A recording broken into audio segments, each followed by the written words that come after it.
PCl5 वाला हो गया ये, शाबाश। PCl5 PCl3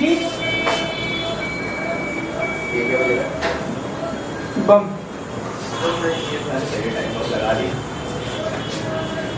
If 3 to 2 moles are found at equilibrium, starting में कितना था नहीं पता, बट ए में से अल्फा गया होगा, एक के लिए अल्फा एक के लिए अल्फा, ये मोल है। बट ये कह रहा है इसके कितना मोल मिला है, इसकी वैल्यू कह रहा है 3 है, इसकी वैल्यू है 2, इसकी वैल्यू है 2। Calculate Kp if total pressure at equilibrium is 3.5। ठीक है, तो अगर ये 3 है, अल्फा 2 है, तो ए कितना हो गया? अच्छा 3 तो चल गया, अपन को तो ये चाहिए था ना। ठीक है, ओके, तो ये हो गया आपके पास में। Kp निकालना है, pressure of PCl3, pressure of Cl2 और प्रेशर ऑफ PCl5। और ये कैसे निकालते हो? इसका mole fraction upon total pressure. Mole ये दे दिया आपको, तो PCl3 का मोल फ्रैक्शन कितना आएगा? 2/3 तो 5 6 7 2 अपॉन टोटल, और पी टोटल कितना दे रखा है आपको?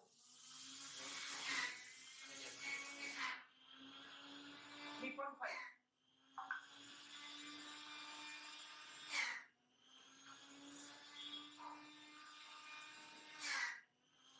सेम आ जाएगा।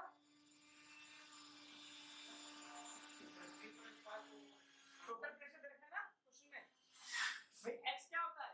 इसका mole upon total mole into total pressure. PCl5 के लिए इसका mole upon total mole into 3.5, तो Kp निकल जाएगा आपके पास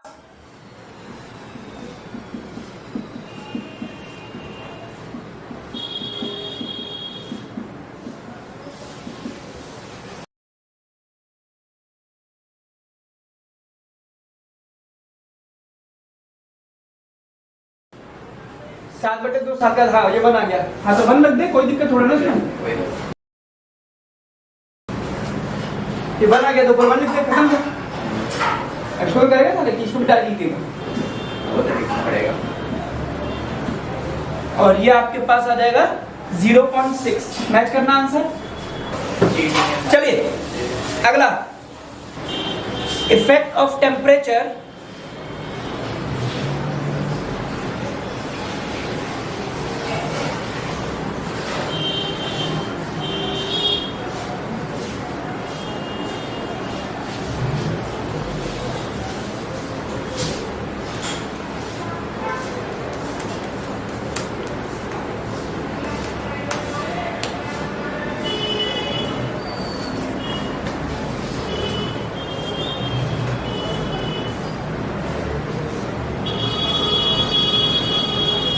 effect of temperature on equilibrium.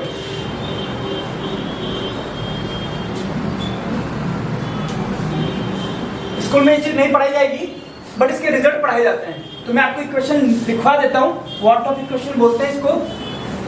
log K2/K1 is equal to delta H 2.3 1/T1 1/T2। और यहाँ पे K1 क्या है? At T1 equilibrium constant K1, T2 equilibrium constant K2। अब आप देखिए, दो बातें हो सकती हैं। अगर आपसे कहता है कि कोई रिएक्शन है, इसका T1 टेम्परेचर पर इक्विलिब्रियम कांस्टेंट K1 है, इसी का आपने टेम्परेचर चेंज कर दिया, इक्विलिब्रियम कांस्टेंट हो गया K2। अब आप बताइए बड़ा है कि कम हुआ है? समझ रही बात? अब डिपेंड करता है कि रिएक्शन कैसी है। अगर ये reaction, if reaction is exothermic and if reaction is endothermic, इधर देखिए एक्सोथर्मिक है तो डेल्टा H कैसा होगा? नेगेटिव। और एंडोथर्मिक है तो डेल्टा एच पॉजिटिव। चलो मैं बात करता हूं एक्सोथर्मिक। मैंने माना ये नेगेटिव है, बताइए अगर टेम्परेचर मैंने बढ़ा दिया तो इक्विलिब्रियम कांस्टेंट बढ़ा है या कम हुआ है? सोचिए आराम से, मैथ से सिंपल। इसको और सॉल्व कर दूं मैं, बताइए। ये नेगेटिव है ना, अगर ये वैल्यू ज्यादा आती है T1 से तो ये कैसा हो जाएगा? पॉजिटिव, यानी कि ये वैल्यू बढ़ गई। नेगेटिव में वैल्यू बढ़ गई यानी कि कम हो गई, यानी कि log K2/K1 की वैल्यू कम हो रही है, तो K2 क्या हो जाएगा? कम होगा ना, समझ आया? यानी कि टेम्परेचर बढ़ाने पर for exothermic reaction equilibrium constant decreases. ये आपके स्कूल में सिलेबस में डायरेक्ट लिखा देंगे।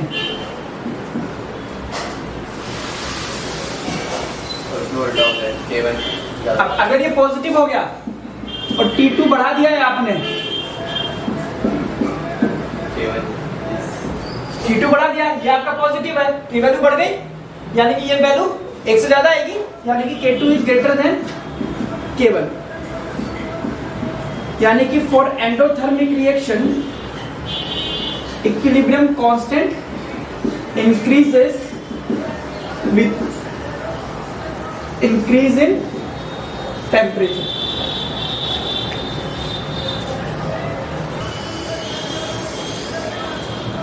चलिए आइए एक और चीज लिखिए, इक्विलिब्रियम या degree of dissociation, degree of dissociation on the basis of vapor density, degree of dissociation on the basis of vapor density। एक फॉर्मूला बता रहा हूं, इसको लर्न करना। वेपर डेंसिटी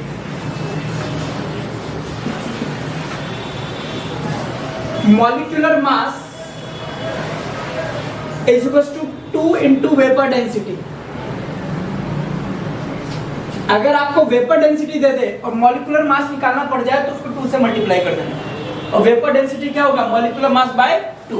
ये हमारे चैप्टर नंबर 1 में था बट हट गया था इस साल, तो वो चीज हमने छोड़ दी।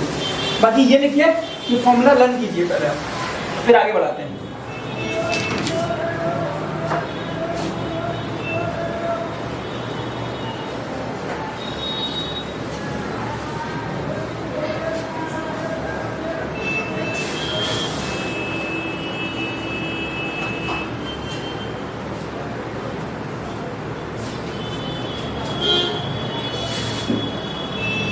एक को याद कीजिए, dt upon is equal to number of moles at equilibrium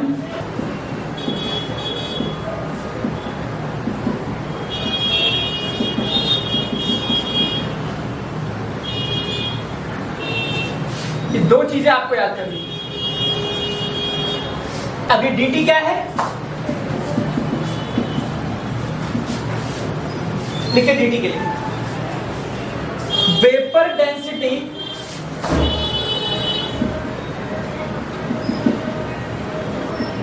at equilibrium, theoretical value of vapour density के नाम से भी दिया जाता है। टी का मतलब थ्योरेटिकल, बट पहचानने में मुश्किल होती है तो हम लोग इक्विलिब्रियम वाली लेते हैं। बताऊंगा, थ्योरेटिकल वो जो आप निकालते हो कैलकुलेशन करके, यही तो थ्योरी पढ़ रहे हो, और ऑब्जर्व वो जो एक्सपेरिमेंटल निकलती है। ठीक है, कैसे निकलती है बात करते हैं। ऑब्जर्व वेपर, आपकी जानकारी के लिए बता दो, ये आप निकाल ही सकते हो, ये आप कैलकुलेशन से निकाल सकते हो, ये एक्सपेरिमेंटल से निकलती है। तो generally it will be given in question itself। बच्चों को यहीं पे दिक्कत होती है कि सर ये कौन सी वाली दे रखी है, तो पहले मैं क्लियर कर देता हूँ, कैसे करना है बाद में देख लेंगे। देखिए सारी चीजें, आइए चलिए क्वेश्चन हो गया। एग्जांपल करते हैं। सपोज कीजिए ए गैस है, ये आपके पास Na बनाता है, लिखिए सेक्शन।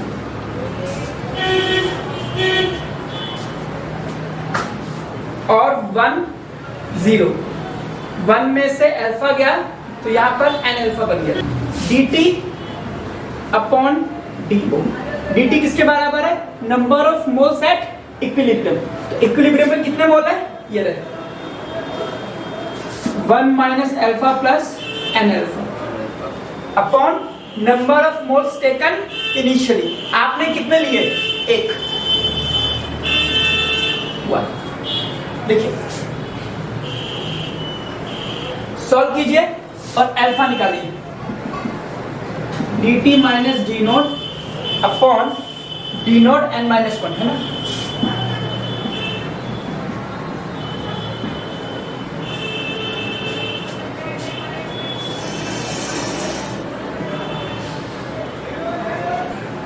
ये फॉर्मूला आप डायरेक्ट भी याद कर सकते हैं। dt minus D nought upon D nought into n minus 1। Here n क्या है? देखिए इसका आपने 1 लिया है तो n बना है। n क्या है? Number of moles of products produced या given by 1 mole of reactant. आराम से एक चीज देख लीजिए, कहीं पे कोई दिक्कत हो तो बोल दीजिए पहले। ये फॉर्मूला आपको डायरेक्ट याद कर लेना है। dt और d नोट क्या होगा? हमेशा क्वेश्चन में गिवन होगा। और dt कैसे निकलेगा? 2 इंटू वेपर डेंसिटी, इस फॉर्मूले से। यही तो लिखा है ना, मॉलिक्यूलर मास। कहां गया? ये रहा। ये कौन सी वेपर डेंसिटी होती है? dt। फॉर्मूले से निकाल रहे हो ना, फॉर्मूला तो थ्योरी है, एक्सपेरिमेंट से थोड़ा निकाल रहे हो। सुनिए एक बार, हम क्या पढ़ रहे हैं? हम पढ़ रहे हैं कि डिग्री ऑफ डिसोसिएशन को वेपर डेंसिटी से कैसे निकाला जाता है। तो उसके लिए हमें एक फॉर्मूला चाहिए था, बट 2 फॉर्मूले हमारे पास ऑलरेडी हैं। एक ये वाला कि molecular mass is equal to 2 into vapour density, ये हमारी थ्योरी कहती है। थ्योरी कहती है यानी कि वेपर डेंसिटी कौन सी वाली है? थ्योरेटिकल वाली। ऑब्जर्व वाली कहां से निकलती है? प्रैक्टिकल से। वो आप कुछ नहीं कर सकते, राइट। और एक ये फॉर्मूला एक्सपेरिमेंटल आता है कि theoretical vapour density is upon observe vapour density is equal to number of moles at equilibrium divided by कितने लिए। तो इस फॉर्मूले का यूज करके मैं निकालूंगा अल्फा की वैल्यू। मैंने अपनी मर्जी से एक इक्वेशन मान ली कि a एंड a में चेंज होता है, ठीक है। और यहां से मैंने माना कि मैंने इसका 1 मोल लिया है, 0 तो 1 माइनस अल्फा, 1 के लिए अल्फा तो n के लिए n अल्फा। मैंने कहा ये फॉर्मूला लगाना है, dt upon d note. Number of moles at equilibrium कितना है? ये रहा 1 minus alpha plus n alpha. लिया कितना था आपने? 1 मोल लिया था। क्लियर? इसको सोल्व करा, ये फॉर्मूला बन गया। अब इसमें कुछ बातें ये देखनी है कि dt क्या होता है? Vapour density at equilibrium. कौन सी वैल्यू? थ्योरेटिकल वैल्यू है, ये आप निकाल सकते हो इस फॉर्मूले से। क्लियर? कि ऑब्जर्व वाली ये नहीं निकाल सकते। फिर क्या करेंगे? या तो क्वेश्चन में गिवन होगा, मतलब या तो ये गिवन होगा, नहीं गिवन होगा तो ये गिवन होगा, ये गिवन होगा और ये गिवन होगा, डी नोट पूछ लेगा। क्लियर? तो डी नोट आप नहीं निकाल सकते। क्वेश्चन लिखिए, अभी समझ में आ जाएगा। N2O4 2NO2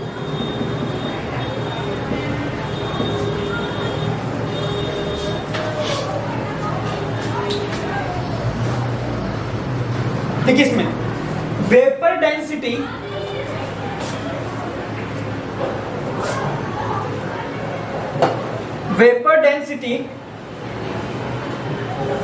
of N2O4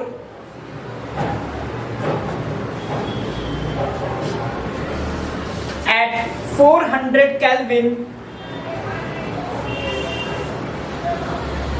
is 30. Vapor density of N2O4 at 400 Kelvin is 30. Calculate degree of dissociation. Calculate degree of dissociation of N2O4. Try कीजिए। हाँ, तो आपको दे रखी वेपर डेंसिटी, ये दे दी ना उसने, कौन सी वाली दी होगी? ऑब्जर्व आप नहीं निकाल सकते ना, तभी तो उसने दे दी है 30। कैलकुलेट डिग्री ऑफ डिसोसिएशन, आपसे अल्फा पूछा है, मुझे पता है अल्फा का फॉर्मूला है dt minus D nought upon D nought into N minus one. सुनिए इधर अल्फा निकालना है आपको, डी नॉट दे दिया, एन क्या है, एक से कितने बने हैं, तो एन की वैल्यू क्या दी, दो। अब dt नहीं, dt तो निकाल सकते हैं, कैसे निकाल सकते हैं कि molecular mass 2 into vapour density, तो मॉलिक्यूलर मास किसका, किसकी वेपर डेंसिटी, N2O4 की निकालनी है ना, तो N2O4 का मॉलिक्यूलर मास 7, 14, 8, 16, 64। मोलर मास निकाल सकते हो ना, ऐसे निकाल दो। तो dt कितना आ गया,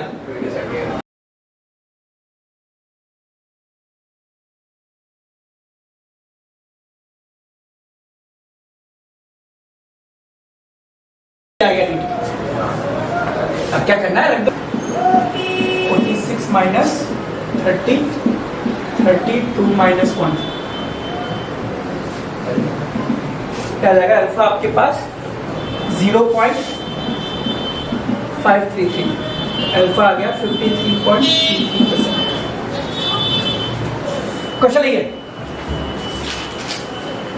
if degree of dissociation if degree of dissociation of PCl5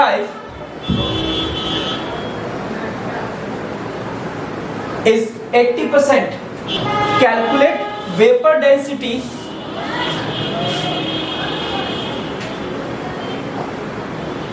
of equilibrium mixture। अब कौन सी वाली कैलकुलेट करा रहा होगा आपसे, ये हमारा करवा रहा है dt क्यों करवाएगा, वेपर डेंसिटी अल्फा देने की जरूरत ही नहीं, फिर तो तुम ऐसे कर दोगी, इक्विलिब्रियम क्वांटिटी कहां जरूरत है। ओके, क्या बोलता है, degree of dissociation of PCl5, clear, यानी कि अल्फा दे दिया 80%, यानी कि 0.8। अल्फा का फॉर्मूला क्या है, dt minus D nought upon D nought into N minus one. N क्या है, इसका एक मोल कितने दे रहा है, 2, तो एन की वैल्यू हो गई 2, अल्फा 0.8। अब इन दोनों में से एक चीज पूछिए, तो डीओ ही पूछेगा, dt तो आप निकाल सकते हो।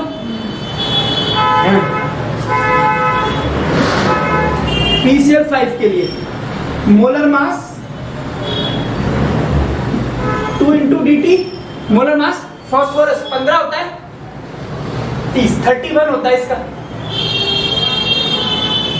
क्लोरीन का 535.5,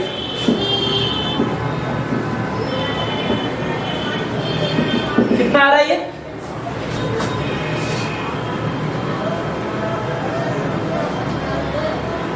एक 104.25 आ रहा है, देखना खुद निकालेंगे, आ गया भाई,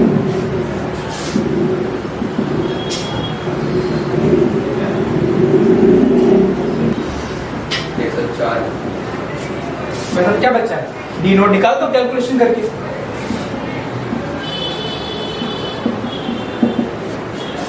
ये आ जाएगा 57.9।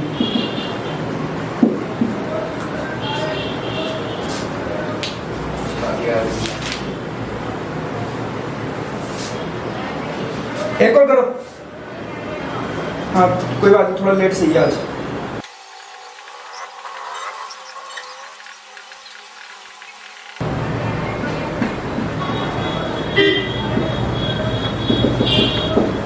यानी कि आपको सिर्फ फॉर्मूला लिखना है, D T D naught alpha. चलो कैलकुलेशन नहीं है इसमें कोई भी। शुगर है, दो तरीके से बताता हूं। सपोज कीजिए ये 1 है, 0 0, 1 माइनस अल्फा, 2 के लिए अल्फा, 1 के लिए अल्फा बाय 2 और ये अल्फा। ठीक है, मुझे पता है D T upon D note क्या होता है, कितना इक्विलिब्रियम पर है अपॉन 1, यही है। तो इसको करो 1 प्लस अल्फा बाई 2। क्लियर है, खत्म हो गया। तो इसको करो alpha by 2 is equal to D T upon D nought minus 1, alpha is equal to D T minus D nought upon D nought into 2। That is your answer.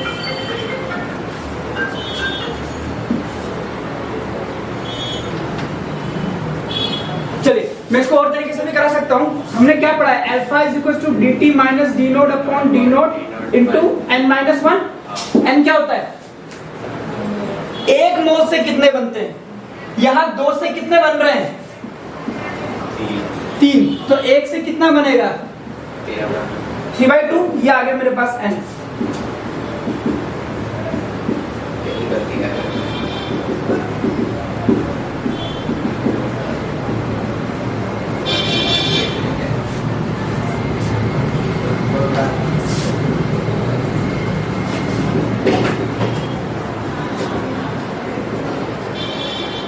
बताओ गलती कहाँ कर रहे थे हर्षित?